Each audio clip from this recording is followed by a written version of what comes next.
All right, y'all. So today we talking about submission, baby. Woo! Let's get into it. So I know my role as a woman. My role as a woman is to submit to a man.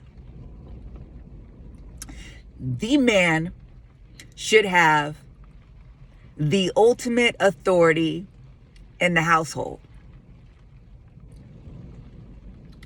I understand that when I submit to a man, that is what God desires.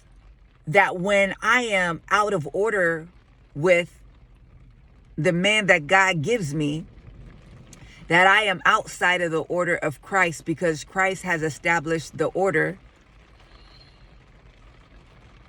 for a relationship, a marriage, a household.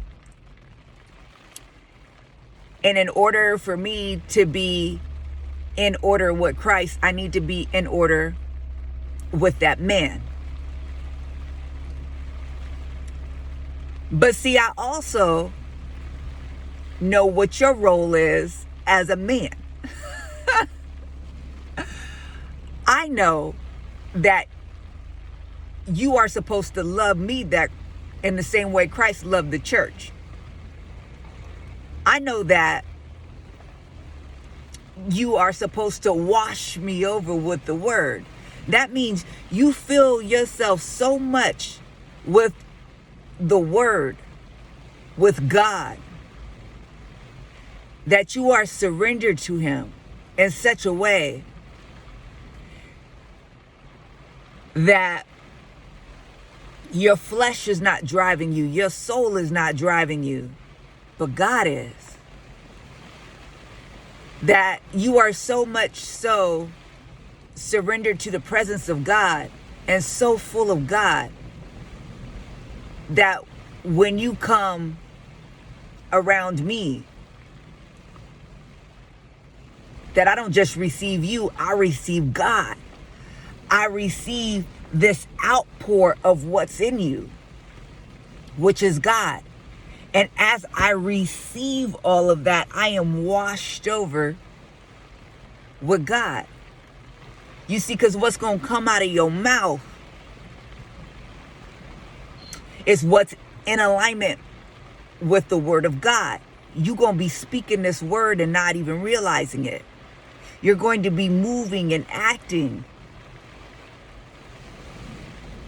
in love, because God is love. You're going to be speaking in it, in love. See, I get to benefit from the fruit of what's already in you. I also know that Christ is your head. So I want to see you surrendered and submitted to God. Because as you are to lead and guide me as the head of the household, a leader shouldn't ask their subordinate to do something that they're not willing to do something themselves, because it takes away from the efficacy of what it is that you're trying to do. See, I'm watching you and I'm learning how to do this thing from you. So what's important to understand is that as a man, you should be looking for a woman of God. You should be looking for God to tell you what woman he has for you, and this is why. I am a woman of God. I am. Not perfect, but I'm a woman that's after God's heart. You better believe that. I am already submitted to God. Me and God are working something out. God is working something out in me. I'm already surrendered. You see, you don't have to worry about being my therapist and being my counselor and telling me what to do and all that. You don't have to worry about all that, because I'm leaning on God for all of that. See, it's can be a challenge to feel like you need to lead and guide a whole nother person.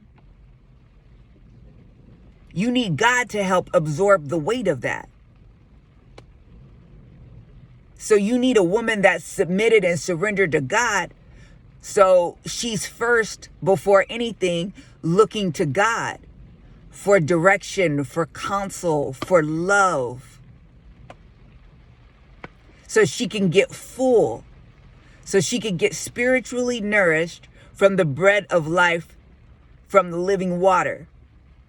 That she recognizes that that is her source. That is who she needs to be leaning on. That is who she needs to be depending on. See, it shifts that responsibility from you to God. So now she is full of God's instruction, God's enablement, God's empowerment, God's leading, God's guiding. And you can come alongside of that and help support that. See, you're not going to lead her and guide her in your way, in your flesh, in your understanding. You need to be the example that helps turn her attention to God, and then walk alongside of that. I need to do whatever it is to help you respond to the call of God on your life, to be able to be led of God. That's what I'm helping leading you in. As a woman, I know not only do I submit to God, but I'm already to submit to a man of God. I am already postured to submit to you. I am looking for a man of God to submit to, not just any man, the man that God has for me to submit to, because I want to submit to God. And I'm going to rely on God to help me to submit to that man. You see, I'm already in a submissive posture. So when you come into my space, I'm already ready to receive you in the way that God desires me to, so that you can fulfill your role as a man of God for me, and I can fulfill my role as a woman of God for you, and we're both able to support one another as we are fulfilling our roles in this relationship, in this marriage, as God desires us to do. This is why you want a woman of God. Now, as a woman of God that's supposed to be in submission, I want to know what your mission is. What am I coming under? See, that's why as a man, you need to know what your mission, vision, and goals are for your relationship, for your family, for your household. See, when you're going through your dating process, if that's what you desire to still do, it's another story. Part of that process is someone trying to learn what your mission, vision, and goals are. I need to understand what that is, because as a woman of God, I'm not deciding whether or not I'm going to come under them. I'm going to see if that is compatible with who I am naturally, who I am organically as a woman who is submitted to Christ. And if it is not compatible, it's not that I'm choosing whether or not I want to be with you, because God has already told me that that is the case. What I need to do at that point is I need to take that to the Father, and I need to say, how do I come under this individual who desires something different from me? And then I draw strength and strategy from the Lord to be able to do that. But as a man, if I ask you in various ways, shapes, and forms, what is your mission, vision, and goals for a marriage, for your family, for your household, and you don't know, I'm starting to ask questions. Has this man actually sat with the Lord? and really done that internal work that needs to be done within. Because if you do that, God's going to be telling you who you are as a man and what you should have as your MVGs.